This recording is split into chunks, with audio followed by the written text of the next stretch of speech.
آل سيدنا محمد وبارك وسلم اللهم صل على سيدنا محمد وعلى آل سيدنا محمد وبارك وسلم اللهم صل على سيدنا محمد وعلى آل سيدنا محمد وبارك وسلم۔ مقصد زندگی اللہ رب العزت کی بندگی ہے، مقصد حیات اللہ رب العزت کی یاد ہے۔ وہ زندگی جو اللہ کی بندگی کے بغیر ہے وہ زندگی نہیں، وہ تو درندگی ہے، سراسر شرمندگی ہے۔ اصل زندگی وہی زندگی کہلاتی ہے جو بندگی والی زندگی ہے۔ انسان اس دنیا میں نہ تو اپنی مرضی سے آتا ہے اور نہ ہی اپنی مرضی سے اس دنیا سے جاتا ہے، اللہ رب العزت کی مرضی سے آتا ہے اور اسی کی مرضی سے اس دنیا سے جاتا ہے۔ عقل مند ہے وہ انسان جو درمیانی وقت کو اللہ رب العزت کی مرضی کے مطابق گزارتا ہے، اپنی من مرضی نہیں چلاتا۔ فرمایا عاجز ہے، محروم ہے وہ انسان جو درمیانی وقت کو اپنی مرضی کے مطابق گزار دیتا ہے، رب چاہی زندگی اختیار نہیں کرتا۔ آج ہر طرف دیکھتے ہیں ٹینشنیں، پریشانی ہے۔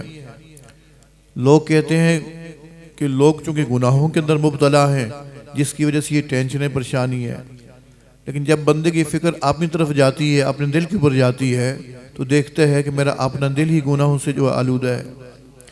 جب بندے کی نظر اپنی طرف چلی جاتی ہے تو پھر غیر کی طرف نظر اٹھتی نہیں ہے، پھر فکر لگ جاتی ہے کاش کہ میں اپنی اصلاح کر لوں، یہ گندگیاں اپنے اندر سے دور کر لوں۔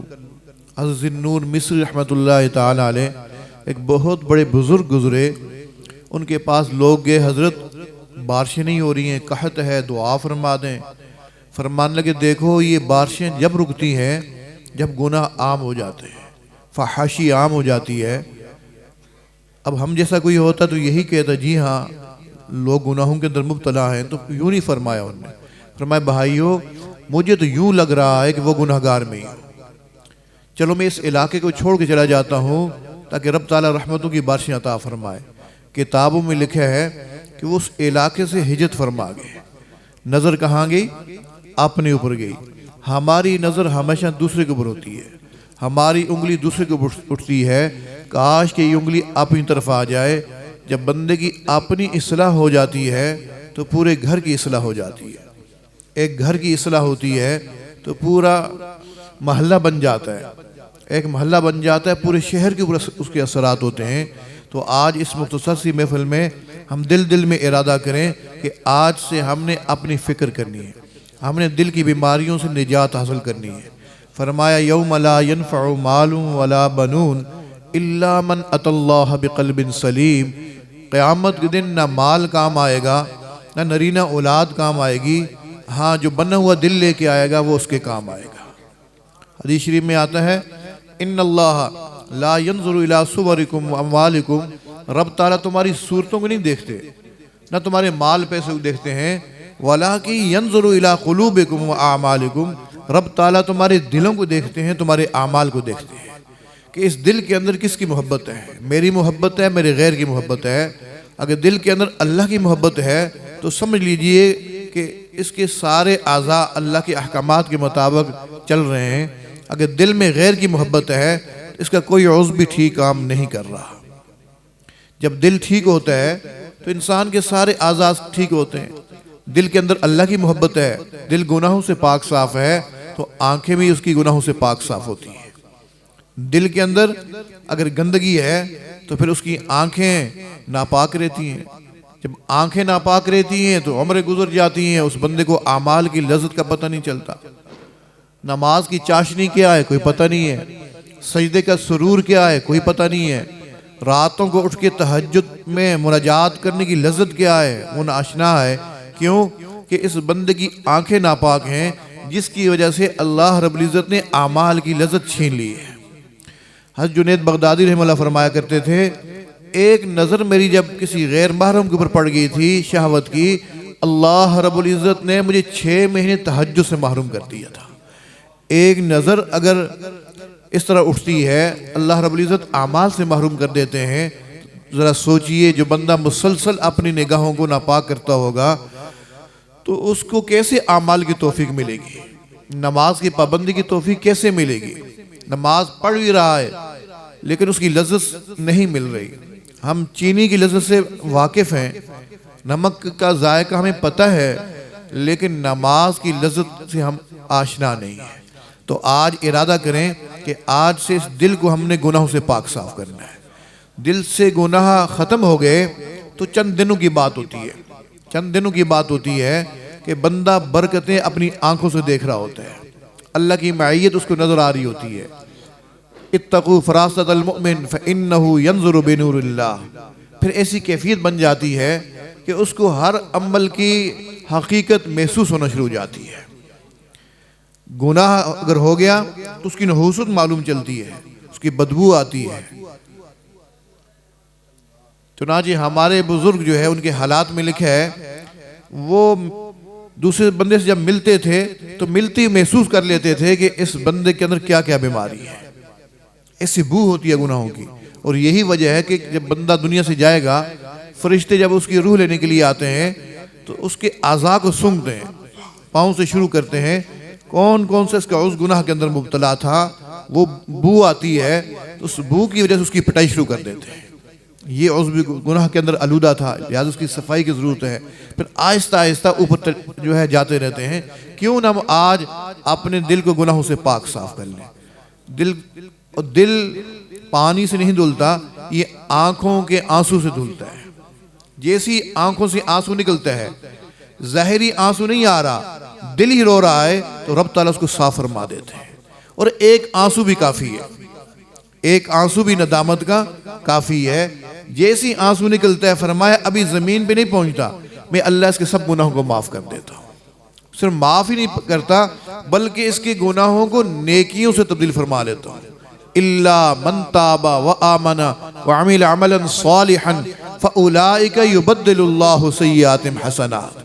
صرف گناہ ہی معاف نہ ہوئے بلکہ گناہ معاف کر کے رب تعالیٰ ان گناہوں کو نیکیوں میں تبدیل فرما لیتے ہیں۔ لہٰذا آج ہمت کریں کہ ہم اپنے دل کو پاک صاف کر لیں۔ فرمایا من کان فی ھذی الدنیا اعمی وہو فی الآخرۃ اعمی، جو اس دنیا میں اندھا بنا رہا وہ آخرت میں بھی اندھا ہوگا۔ کیا مطلب؟ ایک بندہ دنیا میں نابینا ہے، کیا آخرت نابینا ہوگا؟ نہیں، جو اس دنیا کے اندر اللہ کے احکامات سے جان بوجھ کے اس نے اپنے آپ کو اندھا بنایا رہا، کل قیامت کے دن اس کو اندھا اٹھایا جائے گا۔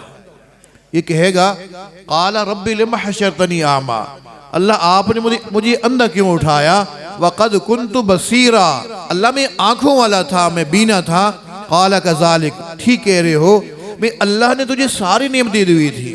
اتت کا آیاتنا، میرے بارے میں بتلانے والے آتے تھے، فنسیتہا، تو ایک کان سے سنتا تھا دوسرے کان سے نکال دیا کرتا تھا۔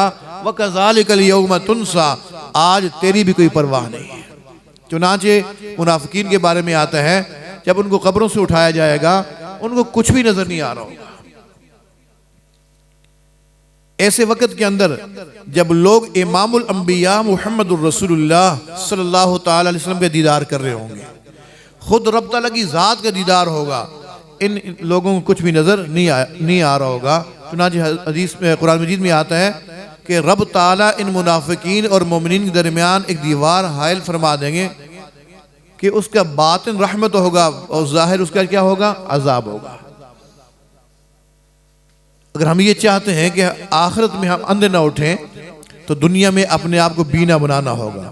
وہ بینا یہ ظاہری آنکھوں والا بینا نہیں، وہ دل کا بینا۔ جب بندہ دل کا بینا ہو جاتا ہے، ظاہری آنکھیں وہ نابینا ہی کیوں نہ ہو، اللہ کے ہاں اس کا بہت اونچا مرتبہ ہوتا ہے۔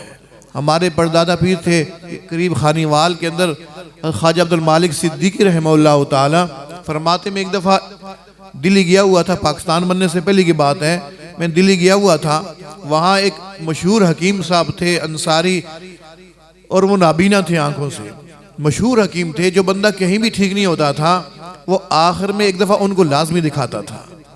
فرماتے میں ان کو دیکھنے کے لیے گیا، ملنے کے لیے گیا، جب ان کے مطب کے اوپر پہنچا تو دیکھا بہت رش لگا ہوا ہے، لائنیں لگی ہوئی ہیں، اور حکیم صاحب لوگوں کو گولیاں پوڑیاں بنا کے دے رہے ہیں اور لوگ لے کے جا رہے ہیں۔ فرماتے ہیں میں بغیر سلام کیے ہوئے آرام سے جا کے پیچھے ایک بنچ رکھا ہوا تھا، اس کے اوپر بیٹھ گیا، تھوڑی دیر بیٹھا رہا، اور حکیم صاحب مصروف تھے، ان کو کوئی پتہ نہیں ہے کہ یہاں کون آیا ہے۔ میں آرام سے بیٹھا ہوا تھا، اچانک دل میں خیال آیا ذرا ان کے دل کے اوپر توجہ کروں، کہیں ان کا دل دنیا اللہ سے غافل تو نہیں ہے، دنیا کی طرف تو نہیں متوجہ، کتنے مصروف ہیں۔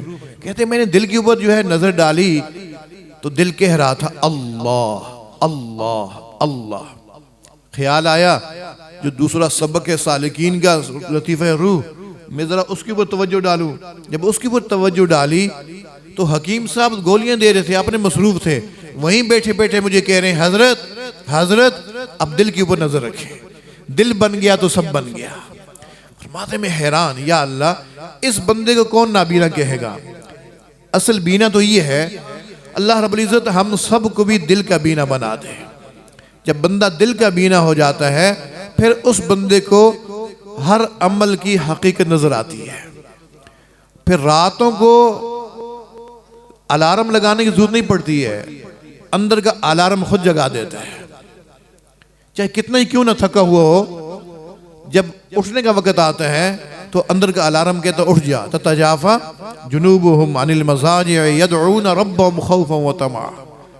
ہمارے مرشد عالم رحمہ اللہ تعالی ایک دفعہ سفر سے واپس تشریف لائے، بڑھاپا بھی تھا، 94 سال ان کی عمر تھی اور شوگر کے مریض بھی تھے۔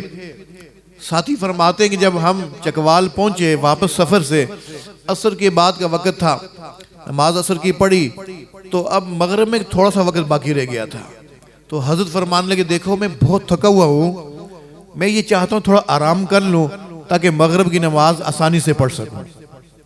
تو ساتھی کہتے ہیں ہم نے کہا حضرت تھوڑا سا وقت رہ گیا اذان میں، مغرب کی اذان میں، آپ مغرب کی نماز پڑھ کے پھر آرام کر لیں۔ فرمایا نہیں میں بہت تھکا ہوا ہوں، ہمت نہیں ہے، تھوڑا سا مجھے آرام کرنے دو۔ حضرت ساتھی فرماتے ہیں کہ ہم باہر نکل آئے، حضرت نے دروازے کی کنڈی لگا دی، کہتے ہیں 5-10 منٹ گزرے ہوں گے، ہم ابھی وہیں کھڑے تھے، باہر جو جوتیاں رکھی ہوئی تھی ان کے پاس کھڑے ہم باتیں کر رہے تھے، اتنے میں حضرت نے کنڈی کھول دی۔ ہم یہ سمجھے کہ شاید ہماری باتوں کی وجہ سے حضرت کو نیند نہیں آئی، ہم شرمندہ سے ہوئے کہ حضرت کیا ہماری وجہ سے آپ کی نیند میں خلل آیا، آرام میں خلل آیا؟ فرمایا نہیں نہیں، میں تو سوتا رہا، اتنا سویا، کوئی آ کر مجھے کہنے والا کہہ رہا تھا اٹھ غلام حبیب نماز کا وقت ہو گیا ہے۔ اللہ اکبر۔ جب بندہ تقوی والی زندگی اختیار کر لیتا ہے، گناہوں سے پاک صاف زندگی اختیار کر لیتا ہے، دل گناہوں سے پاک صاف ہوتا ہے، پھر اللہ رب العزت اس کو ہر چیز کے اندر برکت عطا فرما دیتے ہیں۔ اللہ رب العزت ہم سب کے سب گناہوں کو معاف فرمائے، ہمیں نیکی تقوی والی زندگی نصیب فرما دے۔ میں توبہ کے کلمات پڑھا دیتا ہوں سچے دل کے ساتھ، کہ توبہ کے کلمات پڑھ لیجئے تاکہ رب تعالی ہم سب کے سب گناہوں کو معاف فرمائے۔ پڑھیے بسم اللہ الرحمن الرحیم۔ لا الہ الا اللہ محمد الرسول اللہ، اشہد ان لا الہ الا اللہ وحدہ لا شریک لہ واشہد ان محمدً عبدہ ورسولہ، آمنت باللہ وملائکتہ وکتبہ ورسلہ والیوم الآخر والقدر خیرہ وشرہ من اللہ تعالی والبعث بعد الموت، آمنت باللہ کما ہوا باسمائہ وصفاتہ وقبلت جمیع احکامہ اقرار باللسان وتصدیق بالقلب، استغفر اللہ ربی من کل ذنب واتوب الیہ برحمتک یا ارحم الراحمین۔ ان کلمات کے پڑھنے سے ہم سب لوگ توبہ طائب ہو چکے ہیں۔ اگر سچے دل کے ساتھ اخلاص کے ساتھ یہ کلمات پڑھے ہیں، اللہ رب العزت نے سابقہ سب گناہوں کو معاف فرما دیے۔ آئندہ کے لیے اپنے آپ کو گناہوں سے بچانے کی کوشش کرنی ہے، کریں گے نا انشاءاللہ۔ چند معمولات ہیں، وظائف ہیں، اگر ہم ان کی پابندی کر لیں گے اللہ تعالی ہمیں نیکی کی توفیق عطا فرمائیں گے، گناہوں کی نفرت ہمارے دل میں بٹھا دیں گے۔ اس میں سے پہلی چیز ہے استغفار کرنا۔ استغفر اللہ ربی من کل ذنب واتوب الیہ، کم از کم 100 دفعہ صبح، 100 دفعہ شام اہتمام سے پڑھیں، زیادہ کی کوئی حد نہیں، جتنا چاہیں زیادہ پڑھیں، جتنا زیادہ پڑھیں گے اتنا جلدی فائدہ ہوگا۔ فرمایا فَقُلْتُ اسْتَغْفِرُوا رَبَّكُمْ إِنَّهُ كَانَ غَفَّارًا، گناہ زیادہ ہیں، استغفار کرو گے اللہ گناہ معاف کرے گا۔ يُرْسِلِ السَّمَاءَ عَلَيْكُمْ مِدْرَارًا، میں اللہ تمہیں رحمتوں کی بارشیں عطا کروں گا۔ وَيُمْدِدْكُمْ بِأَمْوَالٍ وَبَنِينَ، میں اللہ تمہاری مالی تنگ دستی بھی دور کروں گا، تمہیں نرینہ اولاد بھی عطا کروں گا۔ وَيَجْعَلْ لَكُمْ جَنَّاتٍ وَيَجْعَلْ لَكُمْ أَنْهَارًا، میں اللہ تمہیں اچھی فصلیں بھی دوں گا، تمہیں پینے کے لیے نہریں اور چشمے بھی عطا کروں گا۔ یعنی جس زمانے کے اندر بندہ کسی قسم کی ٹینشن کے اندر گھرا ہوا ہے، گھر کی ٹینشن ہے، اولاد کی پریشانی ہے، کاروبار کی پریشانی ہے، جس قسم کی کوئی پریشانی ہے، اگر چند دن کثرت کے ساتھ ہم استغفار کر لیں گے اللہ تعالی ہماری پریشانی دور فرما دے گا۔ ایسے ایسے لوگ جو خودکشی کے اوپر اترے ہوئے تھے ان کو میں نے یہ استغفار کا عمل بتایا، اللہ نے ان کو خودکشی سے بچایا۔ وہاں اگی کے اندر ایک علاقہ منصرہ میں تحصیل اگی، وہاں میں گیا ہوا تھا تو وہاں ایک بندہ مجھے کہنے حضرت دل یہ چاہتا ہے پہاڑ سے چھلانگ لگاؤں، یہ دریائے سندھ کے اندر چھلانگ لگاؤں۔ میں کہا تھوڑا صبر کرو، تھوڑا میں کچھ آپ کو عمل بتاتا ہوں، اس کو پورا کر لو، مجھے اللہ سے امید ہے کہ رب تعالیٰ تمہاری پریشانی دور کرے گا۔ کہنے کہ کیا کرنا ہے؟ میں نے کہا آپ کچھ چند دن استغفار کی کثرت کر لو۔ کتنا کر لوں؟ میں نے کہا 1.25 لاکھ دفعہ استغفار پورا کر لو، روز 2-3 ہزار مرتبہ، 4 ہزار مرتبہ، جتنا پڑھ سکتے ہو پڑھ لو، چند دنوں کے بعد یہ 1.25 لاکھ دفعہ ہو جائے گا۔ مجھے اللہ سے امید ہے کہ رب تعالیٰ تمہاری پریشانی دور فرما دے گا۔ 2-3 ہفتے کے بعد وہاں قریب کے علاقے میں پھر ایک جگہ بیان تھا تو میرے سامنے بیٹھا ہوا تھا، میں نے اس سے پوچھا بھائی بتاؤ تمہارے ساتھ کیا گزری؟ کہنے لگا حضرت ابھی میں نے آدھا بھی نہیں پڑھا تھا اللہ نے میری پریشانی دور فرما دی۔ یوں سمجھیے کہ اگر میں نے 100 بندے کو یہ عمل بتایا ہے، الحمدللہ 95 نہیں 97% لوگوں نے خود جواب دیا کہ حضرت اللہ نے ہماری پریشانی دور فرما دی۔ ہر روز کہیں نہ کسی فون آ رہے ہوتے ہیں، یہ لوگ بتا رہے ہوتے ہیں کہ حضرت اللہ نے ہماری پریشانی دور فرما دی۔ تو کہیں بھی جا کے رونے کی ضرورت نہیں ہے، چند دن کثرت کے ساتھ اپنے پروردگار کے سامنے استغفار شروع کر دیں گے اللہ تعالیٰ ہماری پریشانی دور فرما دے گا۔ البتہ 100 دفعہ صبح، 100 دفعہ شام، یہ تو اپنے معمولات میں شامل کر لیں۔ دوسری چیز ہے آقا علیہ السلام کے اوپر درود شریف پڑھنا۔ نبی علیہ السلام نے درود شریف خود سکھائے ہیں، ایک مختصر سا درود شریف ہے، اللہم صلی علی سیدنا محمد وعلی آل سیدنا محمد وبارک وسلم۔ کتنا مختصر سا درود شریف ہے، 10 منٹ میں تسبیح ہو سکتی ہے۔ اگر ہم زیادہ نہیں پڑھ سکتے 100 دفعہ صبح 100 دفعہ شام اہتمام سے پڑھیں گے نا انشاءاللہ۔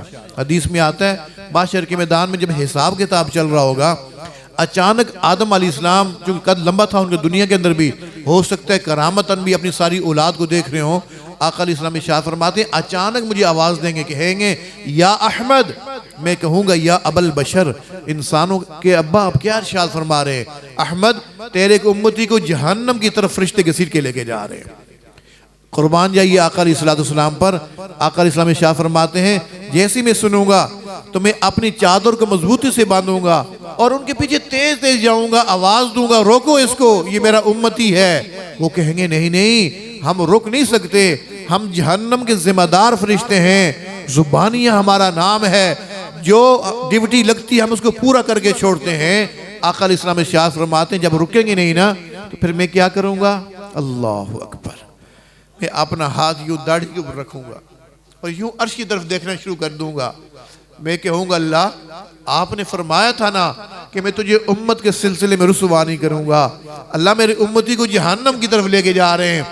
آواز آئے گی رک جاؤ محمد کی بات کو سنو، رک جاؤ محمد کی بات کو سنو۔ آقا علیہ السلام ارشاد فرماتے ہیں میں کہوں گا اس کو واپس لے کے آؤ یہاں ترازو کے پاس۔ جب ترازو کے پاس واپس لے کے آئیں گے پھر میں کیا کروں گا؟ اپنی چادر کے کونے سے ایک کاغذ کا پرزہ نکالوں گا، اتنا چھوٹا ہوگا کہ یہ انگلی کے پورے کے برابر ہوگا، میں اس کو نیکیوں والے پلڑے میں رکھ دوں گا۔ جیسی نیکیوں والے پلڑے میں رکھوں گا تو نیکیوں والا پلڑا جھک جائے گا، اعلان ہو جائے گا یہ بندہ اب نیک بن گیا ہے، لہٰذا اس کو جنت کی طرف لے جاؤ۔ جنتی فرشتے آ جائیں گے لے جانے کے لیے، یہ کہے گا ذرا رک تو جاؤ مجھے پتہ تو کرنے دو، یہ نورانی چہرے والا یہ پیارا انسان کون ہے جس نے میرے ساتھ اتنی بڑی نیکی کی. آقا علیہ السلام ارشاد فرماتے ہیں یہ سوچ کے میرے قریب آئے گا, مجھے کہے گا اے نورانی چہرے والے انسان, او پیارے انسان, او کریم شخص, آپ کون ہیں؟ میں بتاؤں گا میں تمہارا نبی محمد ہوں صلی اللہ تعالی علیہ وسلم.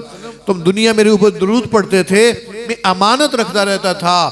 آج جب میں نے دیکھا کہ تم پھنس گئے ہو, وہ امانت میں نے تجھے واپس لٹا دی. تو اگر ہم زیادہ نہیں پڑھ سکتے, کم از کم 100 دفعہ صبح 100 دفعہ شام اہتمام سے پڑھیں گے نا انشاءاللہ. اور تیسری چیز ہے قرآن پاک کی تلاوت کرنا. ہر روز بلانا اگر ہم قرآن پاک کی تلاوت کریں, 1 سپارہ ہو جائے تو بہت اچھی بات, تاکہ مہینے میں ہمارا قرآن پورا ہو جائے. مصروف ہیں, پورا سپارہ نہیں پڑھ سکتے, پونا سپارہ پڑھ لیں, آدھا پڑھیں, 1 پاؤ پڑھیں, لیکن پڑھیں ہر روز. اور چوتھی چیز ہے وقوف قلبی, یعنی چلتے پھرتے اٹھتے بیٹھتے بندہ اللہ کے دھیان رکھے. گھر میں ہے, مسجد میں ہے, بازار میں ہے, آفس میں ہے, دکان میں ہے, کہیں بھی ہے, دھیان اللہ کی طرف ہو. میرا اللہ مجھے دیکھ رہا ہے, میری ہر حرکت سے واقف ہے. اس دھیان رکھنے کو وقوف قلبی کہتے ہیں. یہ شارٹ کٹ راستہ اپنے اللہ تک پہنچنے کا. کسی کیا معلوم بندہ کیا سوچ رہا ہے. کسی نے کہا وہ جن کا عشق صادق ہے وہ کب فریاد کرتے ہیں, لبوں پہ مہر خاموشی دلوں میں یاد کرتے ہیں. کام کاج بھی کر رہا ہے اور دھیان کدھر ہے؟ اللہ کی طرف ہے. ہاتھ کارول دل یارول, ہاتھ کام کاج میں مصروف, دل اللہ تعالیٰ کی یاد میں مصروف. اور 5ویں چیز ہے ذکر قلبی مراقبہ. ذکر قلبی کہتے ہیں کہ اپنے دل سے بندہ اپنے اللہ کو یاد کرے. اس کا طریقہ کار یہ ہے کہ انسان کی یہاں بائیں طرف, بائیں پسلیوں کے نیچے انسان کے دل ہوتا ہے. اس کے اوپر یہ خیال رکھ کے بیٹھنا ہوتا ہے کہ اللہ کی رحمت آ رہی ہے, دل میں جا رہی ہے, دل سے گناہوں کی ظلمت اور سیاہی دور ہو رہی ہے, اور دل شکر کے طور پہ کہہ رہا ہے اللہ اللہ اللہ. میں اس کو سن رہا ہوں, سننے کی کوشش کرنی ہے, زبان سے پڑھنا نہیں ہے. بہتر طریقہ یہ ہوتا ہے صبح شام جب بھی ہمیں وقت مل جائے, کم از کم 15-20 منٹ کے لیے اپنی آنکھیں بند کر کے ہم دل کی طرف متوجہ ہو کے بیٹھ جائیں گے, اور یہ سوچ رکھیں گے کہ دل اللہ اللہ کہہ رہا, میں اس کو سن رہا ہوں. اس کو کہتے ہیں ذکر قلبی, ذکر خفی, ذکر سری. قرآن مجید میں آتا ہے وَاذْكُرْ رَبَّكَ فِي نَفْسِكَ أَيْ فِي قَلْبِكَ, تو یاد کر اپنے رب کو اپنے دل میں, اپنے من میں. اللہ رب العزت ان معمولات کے اوپر پابندی کی توفیق نصیب فرما دے.